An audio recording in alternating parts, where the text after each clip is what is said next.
என்னால பால் விரதம் இருக்க முடியும் அப்படின்னா இருங்க. இல்லைங்க நான் பழமும் 2 சாப்பிட்டுக்கிறேன் அப்படின்னா இருங்க. இளநீ சாப்பிட்டு என்னால இருக்க முடியுங்க அப்படின்னாலும் இருக்கலாம். இல்லைங்க எனக்கு சாப்பாடு சாப்பிட்டாதான் என்னால இருக்க முடியும் அப்படின்னா இருக்கலாம். ஒன்னும் தப்பில்ல.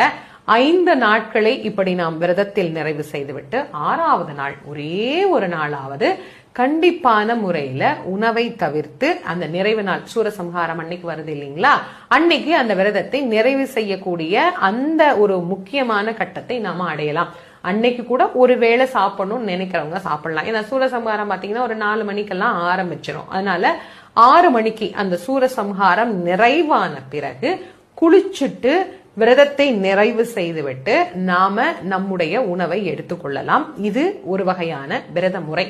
இந்த விரதத்தை எங்கெங்க போயிருக்கலாம் அப்படின்னா, இப்ப திருப்பரங்குன்றம், திருச்செந்தூர், சுவாமிமலை, பழனி இப்படி இருக்கக்கூடிய 6 படை வீடுகள்ல, அது இல்லாம பிரபலமான முருகன் கோவில்ல போய் கோவில்லையே இருந்து அந்த விரதத்தை வழிபடலாம்.